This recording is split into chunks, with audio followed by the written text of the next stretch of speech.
نحمده ونستعينه ونستغفره ونعوذ بالله من شرور أنفسنا وسيئات أعمالنا من يهده الله فلا مضل له ومن يضلله فلا هادي له ونشهد أن لا إله إلا الله وحده لا شريك له ونشهد أن محمدًا عبده ورسوله أما بعد فإن خير الحديث كتاب الله وخير الهدي هدي محمد صلى الله عليه وسلم وشر الأمور محدثاتها وكل محدثة بدعة وكل بدعة ضلالة وكل ضلالة في النار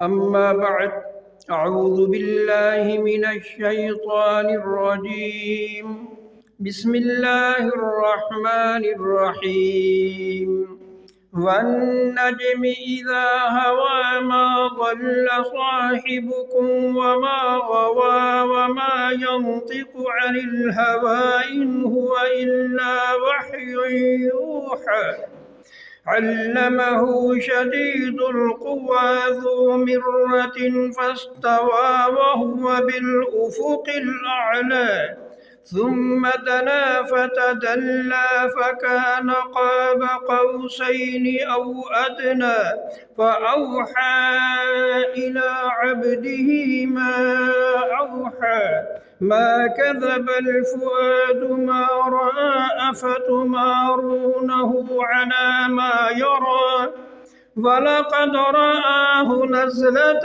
أخرى عند سدرة المنتهى عندها جنة المأوى إذ يغشى السدرة ما يغشى ما زاغ البصر وما طغى ولقد رأى من آيات ربه الكبرى اللہ اکبر اللہ اکبر کبیرا والحمد للہ کثیرا سبحان اللہ بکرۃ واصیلا اللہ اکبر۔ سورہ نجم یہ ابتدائی آیات جن میں معراج کا تذکرہ ہے، سب سے پہلی بات معراج کو سمجھنا، اس کی افادیت، امت سے کیا تعلق ہے، نبی کے لیے کیا اعزاز ہے، اور اس کا یہ مقام حاصل کرنے کے لیے پہلے محنت کیا درکار ہوتی ہے، یہ مقام کیسے مل جاتا ہے۔ اللہ اکبر۔ پہلی بات، معراج کی تاریخ کے بارے میں کوئی صحیح سند کے ساتھ معین تاریخ نہیں ہے، تاریخ میں اختلاف ہے۔ بعض روایات میں 27 رجب کی بات آتی ہے، بعض میں رمضان کا ذکر بھی ہے، بعض میں ربیع الاول کا بھی ذکر ہے۔ تقریباً 10 کے قریب اقوال اس موضوع پر ہیں، لیکن اس میں ہمیں الجھنے کی ضرورت نہیں ہے۔ یہ تحقیق کے لیے بات بیان کی ہے۔ رسول اللہ صلی اللہ علیہ وسلم کو اسراء اور معراج یہ ایک رات ہوئی ہے۔ اسراء رات کا سفر کرنے کو، زمین کے سفر کو اسراء کہا جاتا ہے۔ معراج اوپر کو چڑھنے کا آلہ، لفٹ کہیں، سیڑھی کہیں، جس چیز کے ذریعے اوپر کو چڑھا جائے اسے معراج کہا جاتا ہے۔ رب ذوالجلال نے رسول اللہ صلی اللہ علیہ وسلم کو اسراء اور معراج کروائی ہے۔ اب لوگ اس میں اختلاف کرتے ہیں کہ کیا وہ جسم سمیت تھی یا خالی روح تھی یا خواب کی کیفیت تھی؟ رب ذوالجلال نے 15ویں پارہ کی ابتدا میں ارشاد فرمایا، سبحان الذی اسری بعبدہ لیلا من المسجد الحرام الی المسجد الاقصی الذی بارکنا حولہ۔ ہم نے اپنے عبد کو اسراء کروائی مسجد حرام سے مسجد اقصی تک۔ مسجد اقصی جس کے گرد و نواح ساری جگہ پہ ہم نے برکت کی ہے۔ اب لفظ عبد ہے، اس میں کئی باتیں اس ایک لفظ میں ہیں۔ ایک تو بات کہ عبد یہ جسم سمیت سارے وجود پر لفظ عبد بولا جاتا ہے۔ رب ذوالجلال نے یہ مسئلہ سمجھانے کے لیے لفظ ہی وہی استعمال کیا جس میں سارا حل موجود ہے۔ دوسری بات، عبد عبودیت سے ہے کہ یہ مقام عبودیت سے ملتے ہے۔ اللہ تعالیٰ کے تمام انبیاء، ان کو اللہ تعالیٰ کے قرب کا انداز مختلف شکل میں نصیب ہوا ہے۔ آدم علیہ السلام کو رب ذوالجلال نے اپنے ہاتھ سے بنایا ہے، جنت دی ہے، وہاں پہ باتیں ہوتی تھیں، پھر زمین پہ آئے، پھر بیت اللہ بنا، پھر بیت اللہ کے پاس اللہ سے باتیں کرتے تھے۔ اسی طرح ہر نبی کو خصوصی انداز ملا ہے۔ ابراہیم علیہ السلام خلیل اللہ تھے، اللہ کے دوست تھے۔ نوح علیہ السلام اول مرسل ہیں، پہلے رسول ہیں۔ اسی طرح موسیٰ علیہ السلام کلیم اللہ ہے، اللہ سے ہم کلام کرنے والے۔ کلام تو سب کی وحی کے ذریعے ہوتی تھی، لیکن موسیٰ علیہ السلام کے ساتھ اللہ تعالیٰ کا خاص انداز تھا، جس وجہ سے ان کو کلیم اللہ کہا گیا ہے۔ اللہ اکبر، کہ ہر نبی کو اللہ تعالیٰ کے قرب کا انداز کہ وہ سارے لوگ اللہ کے مقرب بندے تھے، اللہ کی عبادت میں ہر وقت مصروف رہنے والے، ہر وقت اللہ کی محبت سے اللہ کا ذکر کرنے والے۔ جس قدر بندے کے دل میں اللہ کی سچی محبت ہوگی، اس اخلاص کے ساتھ اللہ کی عبادت کرے گا، اس کو اس کی حیثیت کے مطابق کچھ نہ کچھ مقام مل جائے گا۔ معراج تو نبی صلی اللہ علیہ وسلم کو ہی ہونی تھی، وہ تو کسی اور کو آسمانوں تک وہاں پہ بلانے کے لیے اور کے لیے یہ اعزاز نہیں ہے۔ لیکن عبد کے لفظ سے ہمیں بات سمجھائی جا رہی ہے کہ رب ذوالجلال کا قرب، جنت میں جا کر اللہ تعالیٰ کا دیدار، نبی صلی اللہ علیہ وسلم کے قریب جگہ ملنا، یہ ساری چیزیں عبودیت میں ہی داخل ہیں۔ جس قدر عبودیت کے لیے محنت زیادہ کریں گے، اتنا ہی یہ مقام جلدی ملے گا اور اچھا ملے گا۔ جتنا اس میں گزارا کریں گے، اتنا پیچھے رہیں گے۔ اس لیے اس لفظ سے بات شروع ہوئی۔ دوسری بات، اللہ تعالیٰ نے اپنی تعریف سے بات شروع کی ہے، سبحان الذی اسری بعبدہ۔ اللہ تعالیٰ پاک ہے جس نے اپنے بندے کو سیر کروائی، کہ تعریف اللہ تعالیٰ نے اپنی کی ہے، کہ اللہ تعالیٰ پاک ذات ہے جس نے یہ سیر کروائی ہے۔ کہ اللہ تعالیٰ کی تعریف کرنا، اللہ تعالیٰ کا شکر ادا کرنا، اس میں بہت سے لوگ کسی انسان میں کوئی نیکی، کوئی خوبی، کوئی کرامت، کوئی ایسی عجیب بات دیکھتے ہیں تو اس کو اتنا بڑا دیتے ہیں کہ اس کو الوہیت کا، رب کا درجہ دے دیتے ہیں۔ جس طرح اللہ تعالیٰ سے مانگنا ہے، اللہ تعالیٰ کے سامنے جھکنا ہے، اللہ تعالیٰ کی عظمت کی بریائی بیان کرنی ہے، وہ ایسے انسان کے پیچھے بیان شروع کر دیتے ہیں۔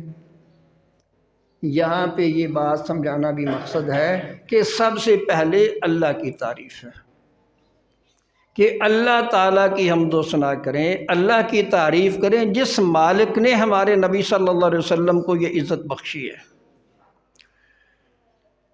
اللہ اکبر۔ کچھ میں مضمون میں اہم پوائنٹ جو مجھے نظر آتے ہیں میں نے صرف وہ بیان کرنے ہیں، جس میں ایک تو بات کہ موسیٰ علیہ السلام اور نبی صلی اللہ علیہ وسلم کے درمیان جو نمازوں کی تخفیف کے لیے تکرار چلتا رہا ہے، اس میں بھی کئی حکمتیں ہیں کہ موسیٰ علیہ السلام بار بار مشورہ دے رہے ہیں کہ دوبارہ پھر جائیے اور تخفیف کر لیں اور کر لیں۔ ایک تو ہم پر آسانی ہو گئی، موسیٰ علیہ السلام نے اپنے تجربے سے نبی صلی اللہ علیہ وسلم کو بات سمجھا دی کہ لوگ زیادہ محنت نہیں کرتے، ذرا ہلکا کام کرا لیں۔ دوسری بات، موسیٰ علیہ السلام نے اللہ تعالیٰ کے دیکھنے کا مطالبہ کیا تھا۔ اللہ اکبر۔ پہلے اس کو تھوڑی سی تفصیل کر لیتے ہیں، بات سمجھ آ جائے کہ موسیٰ علیہ السلام کو جب اللہ نے کتاب دینی تھی تو اس کے لیے 30 دن کا وعدہ کیا تھا نا، کہ 30 دن اللہ کی عبادت کرو، روزے رکھو تو پھر تمہیں کتاب ملے گی۔ اس سے کیا معلوم ہوا کہ اللہ کی کتاب کا نور دل میں اتارنے کے لیے بڑی طہارت پاکیزگی کی ضرورت ہے، ایسے ہی قرآن نہیں مل جاتا، اللہ کی کتاب ایسے نہیں مل جاتی۔ ہمارا بچہ حفظ کر لینا، بڑا خوش ہوتے ہیں ماشاءاللہ بچہ حافظ ہو گیا۔ او بھائی، موسیٰ علیہ السلام اللہ کے نبی ہیں، کلیم اللہ ہیں، ان کو اللہ تعالیٰ نے کتاب دینے کے لیے 30 روزے رکھوائے ہیں، 30 دن قیام کروایا ہے، اور اکیلے عبادت کرائی ہے، کوئی اور پاس بھی نہیں تھا، اکیلے کروایا سائڈ پہ لے جا کر۔ لیکن پھر کیا کہا تھا کہ ابھی تم میں وہ معیار پیدا نہیں ہوا، ابھی وہ معیار پورا نہیں ہے، 10 دن اور محنت کرو، ابھی وہ معیار پورا نہیں ہے۔ 10 دن پھر انہوں نے زور لگا کر اور محنت کی۔ اب وہ کیفیت کیا بنی تھی؟ رب ارنی انظر الیک، یا اللہ اب تو تیرے دیدار کے لیے تڑپ رہا ہوں، اپنا دیدار کروا دیجیے۔ یہ اصل مقام ہے، معراج کی بات اصل میں یہ مقام ہوتا ہے کہ بندے کے دل میں اللہ کی اتنی محبت ہو کہ اس کے لیے بندہ تڑپنا شروع کرتے ہیں۔ یہ کیفیت ہے جو رب ذوالجلال دیکھنا چاہتے ہیں۔ رسول اللہ صلی اللہ علیہ وسلم پر جب پہلی وحی آئی تھی تو اس وقت بھی آپ غار حرا میں اللہ کی عبادت میں دین ابراہیمی کے مطابق مصروف رہتے تھے۔ جب جبریل علیہ السلام نے پہلی وحی کی باتیں بتائی ہیں تو بعد میں وحی رک گئی ہے، تو رسول اللہ صلی اللہ علیہ وسلم اللہ تعالیٰ کی یہ باتیں سننے کے لیے اتنا بےتاب ہو جاتے تھے کہ پہاڑ پر چڑھ کر دیکھتے کہ وہ بندہ آئے گا، نہیں آ رہا تو کبھی دل میں خیال آتا کہ اوپر سے نیچے چھلانگ لگا دوں۔ خودکشی نہیں ہے، یہ محبت کی کیفیت بیان کر رہا ہوں۔ جس طرح موسیٰ علیہ السلام نے کہا تھا نا کہ رب ارنی انظر الیک، یہاں بھی وہی بات ہے کہ رب ذوالجلال کی باتیں سننے کے لیے دل تڑپ رہا ہے۔ اب نبوت ملنے کے بعد یہ 10-11 سال گزر چکے ہیں، اب آپ کی کیفیت ایسی ہو چکی ہے، ایک تو مشرکین مکہ سے بڑے تنگ تھے، دوسری بات اللہ تعالیٰ اپنے بندے کی یہ کیفیت دیکھ کر اب اپنے پاس بلا کر خصوصی ملاقات کا موقع دینا چاہتے ہیں کہ یہاں تک کتنی محنت ہوئی کتنی محنت کے بعد یہ مقام ملا ہے، اور پھر اس موقع پر تحفہ ہمارے لیے کیا ملا تھا؟ نماز کا، کہ ہمیں تحفہ وہ معراج میں کیا ملا؟ نماز۔ اب دیکھیں ساری بات کو سمجھیں۔ اللہ اکبر۔ اب موسیٰ علیہ السلام واپس کیوں بھیجتے تھے؟ اب ان کی بات آ گئی کہ موسیٰ علیہ السلام نے کہا تھا نا رب ارنی انظر الی، کہ موسیٰ علیہ السلام کے دل میں رب ذوالجلال کے دیکھنے کا شوق بڑا تھا۔ اب جب پتہ چل رہا ہے کہ یہ آدمی اللہ تعالیٰ سے ملاقات کر کے آ رہا ہے، تو محبت سے باتیں کی ہیں کہ یہ اللہ تعالیٰ سے ملاقات کر کے آ رہا ہے، اس شوق اور محبت سے باتیں کر رہے ہیں۔ دوبارہ بھیجا، ایک تو ان کی امت میں کے لیے تخفیف ہوگی، دوسرا جب دوبارہ رب ذوالجلال سے ملاقات کر کے آئیں گے، اس نور کو لے کر آئیں گے تو مجھ پر بھی کرنیں پڑیں گی، مجھے بھی وہ چیز نصیب ہوگی۔ بار بار بھیج رہے ہیں کہ جتنی دفعہ ملاقات ہوگی وہ نور کی شعائیں میری طرف بھی آئیں گی نا۔ اللہ کے بندو آزما کر دیکھ لینا، آج ہم میں روحانیت کیوں نہیں ہے؟ خالی رسم کیوں رہ گئی ہے کہ کسی روحانی آدمی سے ملاقات کا شوق ہی نہیں ہے؟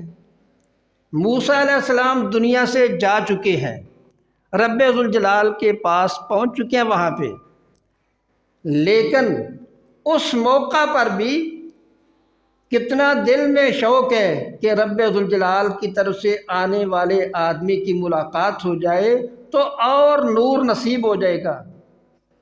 کسی بھی نیک آدمی کی محفل میں بیٹھیں گے، لیکن محفل میں بیٹھنے کا مطلب ہوتا ہے قدر کرنا، عزت کرنا، احترام کرنا۔ نبی صلی اللہ علیہ وسلم کی محفل میں بیٹھنے والے جنہوں نے نہیں مانا وہ کافر ہو کر مر گئے، جنہوں نے عزت کی ہے وہ صحابہ بنے ہیں، وہ دنیا پر حکومت کرنے والے، دنیا اور آخرت کے سردار بن گئے ہیں۔ کہ کسی بھی نیک آدمی کی محفل میں بیٹھیں، عزت اور تکریم سے بیٹھیں، دلی طور پر احترام کریں۔ جس کے ساتھ آپ کی عقیدت ہے اس کے کیڑے نہ نکالیں، اور کیڑے نکالنے والے کی کبھی بات بھی نہ سنیں۔ کتنے ایسے اساتذہ کو دیکھا ہے جو تحقیقی موضوع پر مسئلہ کرنے میں استاذ کے سامنے بات نہیں کرتے تھے کہ کہیں بات کرتے بے ادبی نہ ہو جائے، اگر کہیں بات کی ہے تو بڑے ادب سے سوال کیا ہے کہ اس موضوع پر بھی سوال کرتے وقت استاذوں کی بے ادبی نہ ہو جائے۔ نور ملتا ہے، لیکن پہلے اس ملاقات سے سبق سیکھیں کہ موسیٰ علیہ السلام کے دل میں کتنا شوق ہے، کیسے بار بار بھیج رہے ہیں کہ یہ ملاقات بار بار آنے والے مسافر کی دوبارہ مجھ سے پھر ملاقات ہو، پھر ملاقات ہو۔ کبھی ہم نے دیکھا ہے دل میں شوق آیا ہے کہ فلاں جگہ پہ کوئی نیک آدمی رہتا ہے، چلو ان سے ملاقات کرنے کے لیے جاتے ہیں، بلکہ کو اللہ کا نیک بندہ کسی دوسرے شہر سے شہر میں آتا ہے تو ہم مجلس میں جلسہ سننے کے لیے، ملاقات کے لیے بھی نہیں جاتے، بتھیریاں تقریریں سنی آنا۔ اللہ کے بندو، تقریر سننے کی بات نہیں ہوتی، اس محفل میں ادب سے شریک ہو جانا، اس سے جو نور ملتا ہے زندگی بدل جاتی ہے۔ وہ پہلی زندگی نہیں رہتی، زندگی بدل جاتی ہے، پہلی زندگی نہیں رہے گی۔ دیکھنا کسی اللہ کے نیک بندے کی محفل میں بیٹھ کر تجربہ کر لینا، زندگی تبدیل ہو جائے گی۔ اللہ اکبر۔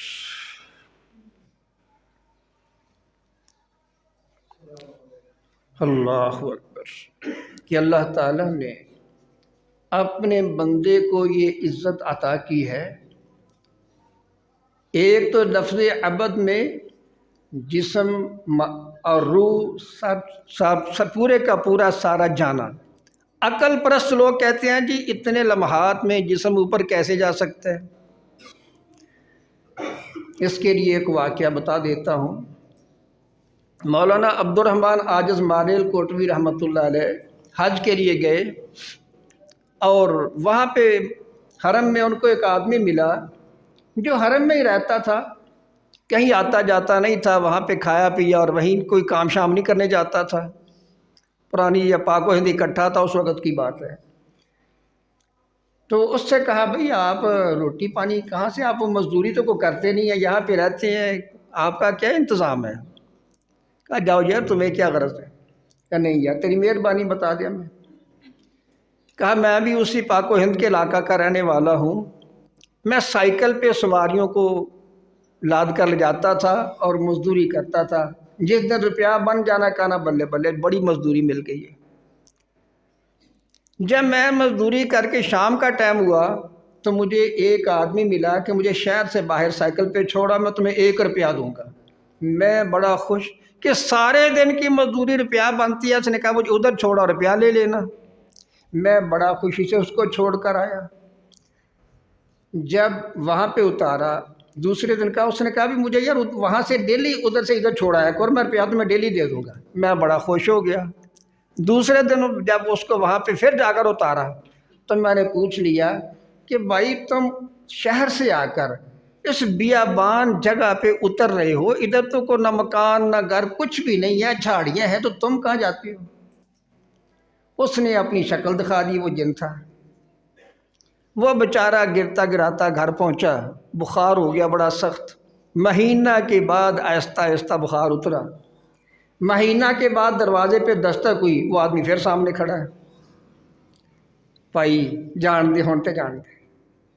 کہا بھائی میں معافی مانگنے کے لیے خود آیا ہوں، میں بھی مسلمان ہوں، تمہیں اپنی شکل دکھا کر تم پر یہ کیفیت طاری ہوگی، مجھے میری معذرت، میں اس کے عوض میں تم پر احسان کرنا چاہتا ہوں۔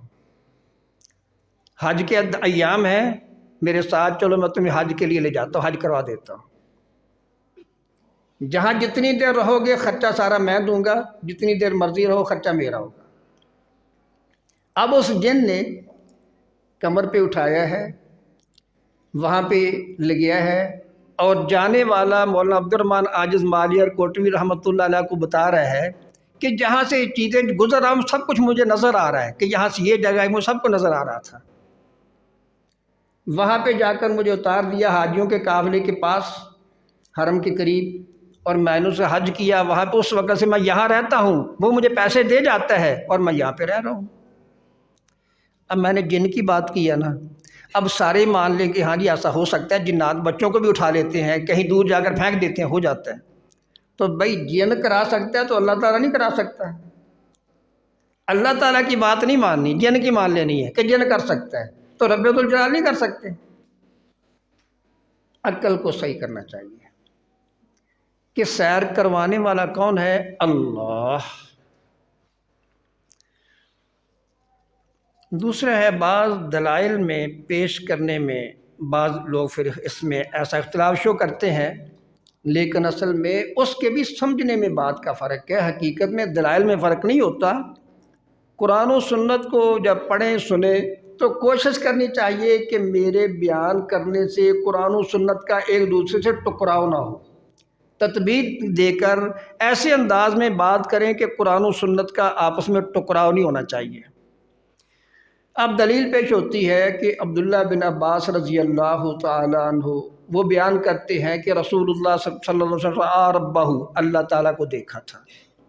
اب انہی سے روایت دوسری مسند احمد میں آ رہی ہے، رأى ربہ بفؤادہ، اللہ تعالیٰ کو دل کے ساتھ دیکھا تھا۔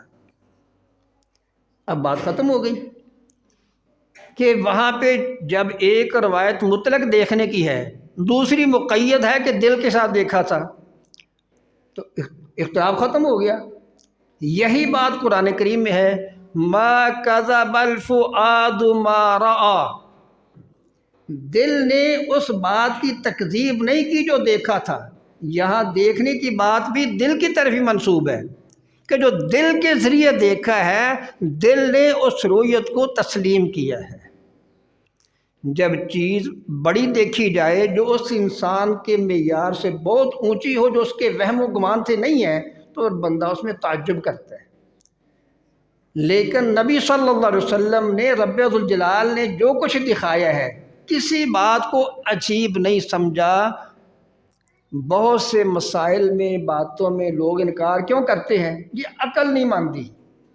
یہاں پہ یہ بات ہے، جہاں دین کی بات آ جائے وہاں عقل کو نکال دیں۔ ابو بکر صدیق رضی اللہ تعالیٰ عنہ نے کبھی کسی بات میں یہ کہا تو نہیں سوچ لوں، ذہن میں بات آ نہیں رہی، کبھی کوئی ایسا واقعہ ہے؟ ساری زندگی جو مسئلہ سنا ہے فوری تسلیم کیا، فوری عمل کیا۔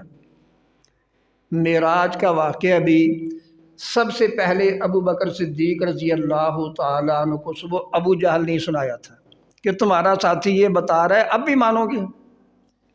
اور ابو جہل کا سوال کیا تھا نبی صلی اللہ علیہ وسلم سے؟ ایک پاؤں اوپر اٹھاؤ، کب دوسرا بھی اٹھا لو۔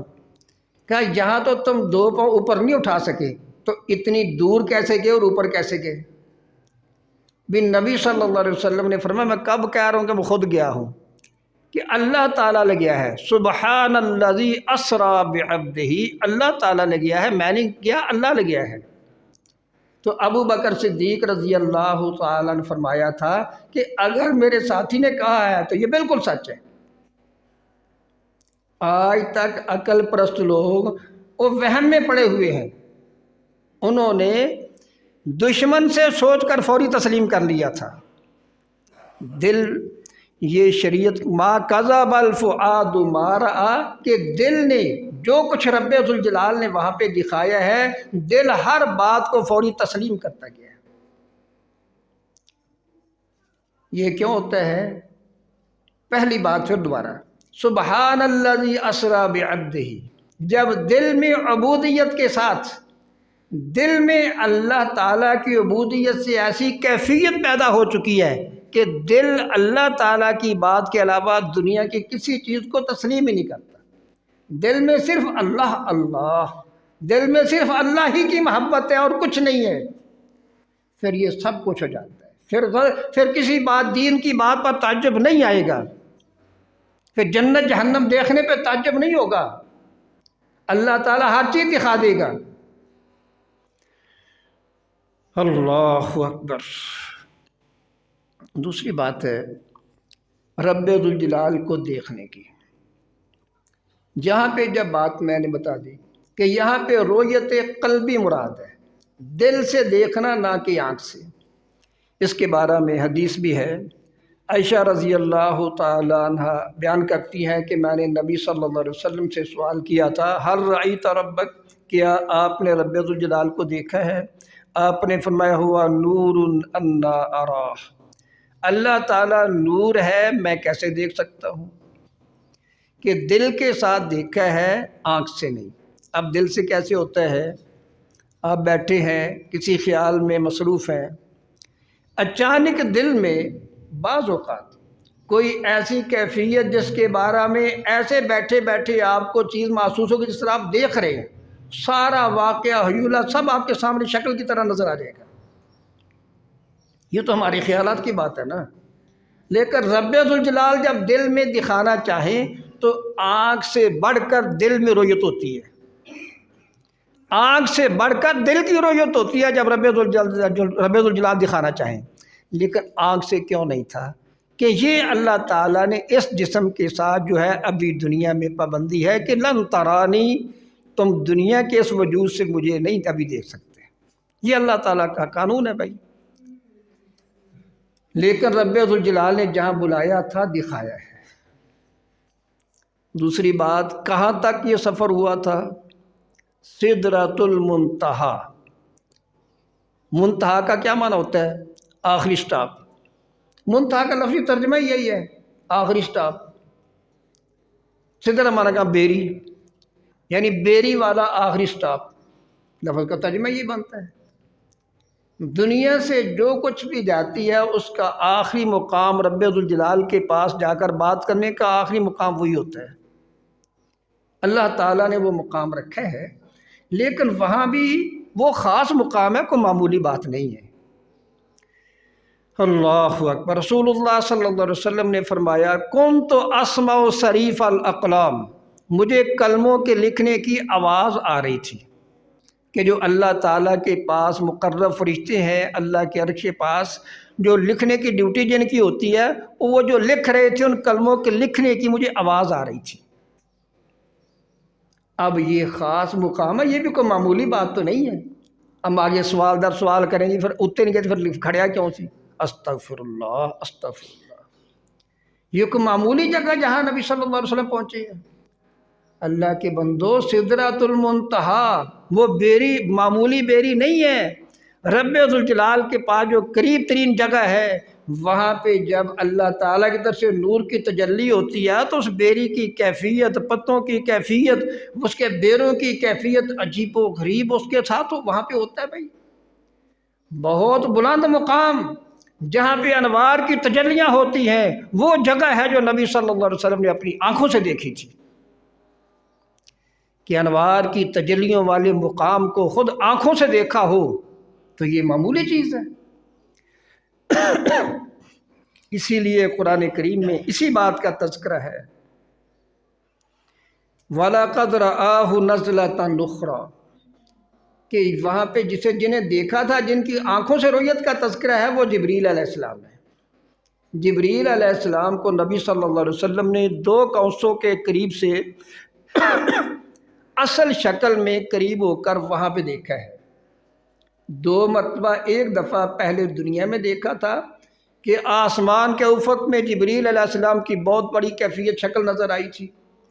دوسری بار وہاں پہ دیکھا تھا جبریل علیہ السلام کی اصل شکل میں۔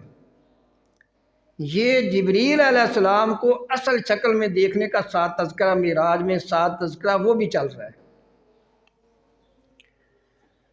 اللہ اکبر۔ عند سدرۃ المنتہا، یہ واقعہ سدرۃ المنتہا کے پاس پیش آیا تھا۔ عندہا جنت الماوا، وہاں پہ جنت ماوا بھی ہے، کہ بہت پیاری جنت، جنت ماوا وہ بھی وہاں پہ ہے۔ اللہ اکبر۔ اذ یغشی السدرۃ ما یغشی، جب بیری کو جو چیز ڈانپ رہی تھی وہ کیا ہی چیز تھی جو بیری کو ڈانپ رہی تھی؟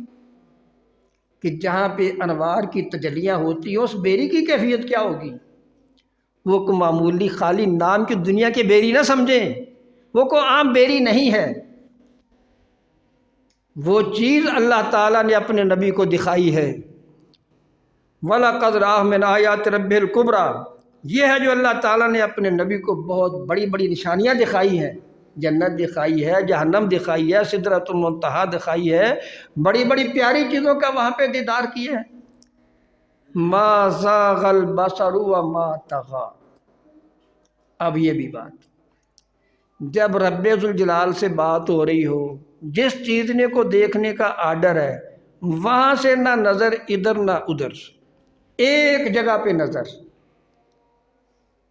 ہماری معراج نماز میں رب ذوالجلال سے ہوتی ہے، ہمیں بھی یہی حکم ہے کہ جس طرح ہمارے نبی صلی اللہ علیہ وسلم معراج پہ گئے ہیں، ما زاغ البصر وما طغیٰ، نظر ٹیڑھی نہیں ہوئی، آگے نہیں بڑھی، ایک جگہ پہ جہاں حکم ہے وہاں پہ ایک جگہ پہ نظر ہے، بس ادھر ادھر نہیں۔ ہمیں بھی حکم ہے کہ نماز میں نظر کو بالکل ادھر ادھر بالکل نہیں کرنا۔ سجدے کے مقام پہ نظر ہو، جب رکوع میں جائے تو سر اور کمر برابر ہو، جہاں پہ نظر کی بات نہیں، یہاں پہ سر اور کمر کے برابر کرنے کی بات ہے۔ باقی نماز میں سجدے کی جگہ پہ نظر رہے۔ جب تشہد میں بیٹھے ہیں، یتبع بصرہ اشارتہ، جو انگلی کا اشارہ ہے، نظر وہاں پہ سیدھی رکھنی ہے، کہ جہاں نظر کو رکھنے کا حکم ہے اسی جگہ نظر ہو۔ پھر رب ذوالجلال سے بات ہو تو پھر دیکھنا کہ دل کی کیفیت کیسے بدلتی ہے۔ کہ معراج کے واقعہ کے ساتھ اپنی نماز کے معراج کو ساتھ اٹیچ کر کے دیکھیں کہ میں نے بھی ایسے کوشش کرنی ہے کہ رب ذوالجلال کچھ نسبت مجھے بھی عطا کر دیں۔ اللہ اکبر۔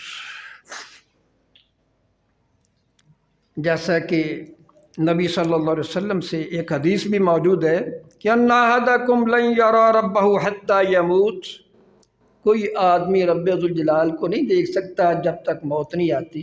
موت کے بعد اللہ تعالیٰ کا دیدار موت کے بعد ہوتا ہے، دنیا میں یہ دیدار نہیں ہے۔ یہ اللہ تعالیٰ کا قانون ہے۔ اللہ اکبر۔ دوسری بات، ان اللہ و ملائکتہ یصلون علی النبی، یہاں پہ بعض لوگ ترجمہ عام کر جاتے ہیں کہ اللہ تعالیٰ بھی نبی پہ درود پڑھ رہا ہے، اللہ کے فرشتے بھی پڑھ رہے ہیں، تم بھی پڑھو۔ یا صلوات کا معنی جب اللہ تعالیٰ کی طرف نسبت ہوتی ہے تو اللہ تعالیٰ کا نبی کی تعریف کرنا فرشتوں کے سامنے، یہ اللہ تعالیٰ کی صلوات ہے نبی پر۔ نبی کا مقام بلند کرنا، یہ اللہ تعالیٰ کی صلوات ہے۔ اپنے نبی پر رحمت نازل کرنا، یہ اللہ کی صلوات ہے۔ فرشتوں کا دعا کرنا، یہ فرشتوں کی صلوات ہوتی ہے۔ ہمارے لیے ہے کہ تم درود و سلام پڑھو، ہم درود پڑھیں، یہ صلوات ہماری ہے۔ لفظ ایک ہے، تینوں نسبتوں سے معنی میں تبدیلی ہوتی ہے کہ اللہ تعالیٰ کی طرف نسبت ہو تو اللہ تعالیٰ کا رحمت دینا، پیغمبر کا مقام بلند کرنا، فرشتوں میں اپنے نبی کی تعریف کرنا، یہ اللہ تعالیٰ کی نبی کے لیے صلوات ہے۔ فرشتوں کا دعا کرنا، یہ ان فرشتوں کی صلوات ہے۔ ہمیں درود پڑھنے کا حکم ہے، ہم لفظوں سے پڑھنے ہیں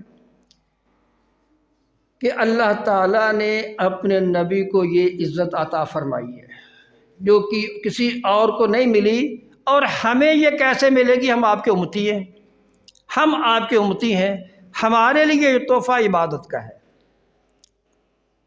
اب اس کے ساتھ دوسرا مسئلہ جو اسی سے اٹیچ ہے وہ ہے شعبان کا مسئلہ، کہ شعبان میں رسول اللہ صلی اللہ علیہ وسلم روزے زیادہ رکھتے تھے، باقی سارے مہینوں کی نسبت اس مہینے میں نبی صلی اللہ علیہ وسلم روزے زیادہ رکھتے تھے۔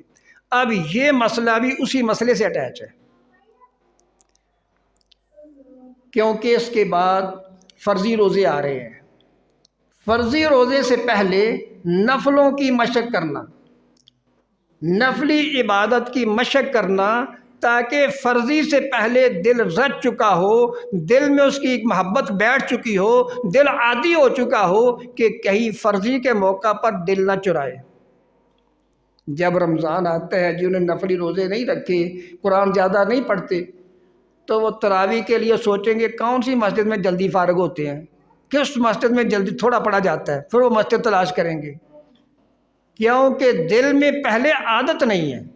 اس مہینہ میں ہم نے اپنی عادت کو تبدیل کرنا ہے۔ اس مہینہ میں رات کو ڈیلی نوافل پڑھنے ہیں، نفلی روزے، سوموار کا روزہ، جمعرات کا روزہ، ایام 20 کے روزے، چاند کی 13، 14، 15 تاریخ کا روزہ، باقی بھی جتنے اس مہینے میں نفلی روزے رکھے جائیں، یہ نبی صلی اللہ علیہ وسلم کا حکم ہے کہ آپ رکھتے تھے اور صحابہ بھی اس میں رکھتے تھے۔ اور آپ نے ایک صحابی سے پوچھا، حل صمت سرر شعبان، کیا تم نے شعبان کے سرر کا روزہ رکھا ہے؟ شعبان کو سرر کا معنی بھی بعض لوگ ایام 20 والا کر لیتے ہیں، یہاں پہ یہ معنی نہیں ہے۔ سرر شعبان سے مراد آخری دن ہے، 27، 28، جو آخری تین دن ہے وہ آخری دن مراد ہے، کہ جو باقی مہینوں میں بھی نبی صلی اللہ علیہ وسلم ہر مہینے کے سرر کے روزے، ایام 20 کے روزے، سوموار اور جمعرات کا روزہ، یہ روزے رکھتے تھے۔ اب شعبان میں چونکہ آپ باقی مہینوں سے زیادہ عبادت کر رہے ہیں، اس لیے پھر سرر کا خصوصی اور اہتمام کر لینا، استقبال کے طور پہ نہیں، سرر کے طور پر۔ اب اس سے جسم میں ایسی محبت پیدا ہوگی کہ رمضان کی آمد پر بندے کے دل میں نور پیدا ہونا شروع ہو جائے گا، بندے کو اپنی روحانی کیفیت خود نظر آئے گی کہ رب ذوالجلال کی رحمت اب آ گئی ہے۔ یقیناً اللہ تعالیٰ کی رحمت میرے بھائیوں اترتی ہے۔ رمضان میں اللہ کی رحمت کے دروازے کھل جاتے ہیں، لیکن ان دروازوں کو دیکھنے کے لیے اب ہم نے محنت کرنی ہے۔ کہ دیکھیں بھائی، اللہ تعالیٰ کی ہم نماز پڑھتے ہیں تو نماز سنتے بھی ہوتی ہے نا، بعض بھائیوں کی عادت ہوتی ہے سنتے ہیں بالکل نہیں پڑھنی، یہ غلط ہے۔ یہاں بھی وہی بات ہے، جتنا سنتے پہلے زیادہ توجہ سے پڑھیں گے، فرض پڑھتے ہوئے مزہ آئے گا۔ اگر سنتوں پر توجہ نہیں ہے، پہلے پڑھنی نہیں ہے، پڑھنی ہے تو جلدی جلدی پڑھنی ہے، اس کو پھر فرضوں میں مزہ نہیں آئے گا، جلدی جلدی فارغ ہونے کی کوشش کرے گا کہ جلدی نماز ختم ہو تو میں جاؤں۔ یہاں پہ وہی شعبان میں روزے رکھنے کا مقصد اور معراج بیان کرنے کا مقصد، یہ ساری وہ کیفیت کو ٹھیک کرنا مقصد ہے، تاکہ ہمارا رب سے تعلق اتنا بڑھ جائے کہ نماز فرضی پڑھیں، فرضی روزے رکھیں، تو اس سے پہلے نفلوں کے ساتھ ہمارا جسم اتنا عادی ہو چکا ہو کہ ہمیں فریضہ ادا کر تو خوشی ہو کہ اللہ تعالیٰ مجھے یہ ادا کرنے کی توفیق دی ہے۔ اصل معراج کا مقصد سمجھنا چاہیے، اصل ہمیں شعبان کا مقصد سمجھنا چاہیے کہ ان چیزوں کا مقصد کیا ہے۔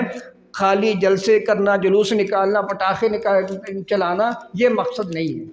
اصل مقصد اس عبادت کی کیفیت کو سمجھنا مقصد ہے، جو آج ہم سے دور ہو گیا۔ جلسہ ساری رات ہوتا ہے اور صبح نماز کوئی بھی نہیں پڑھتا۔ بھی جلسے کا مقصد کیا تھا؟ اگر یہ عبادت آپ نہیں سمجھ رہے تو جلسے کا مقصد کیا تھا؟ آج ہم مقاصد کو بھول گئے، لفظوں کی بات میں الجھ گئے۔ اللہ تعالیٰ سمجھنے کی توفیق دے، والحمدللہ رب العالمین۔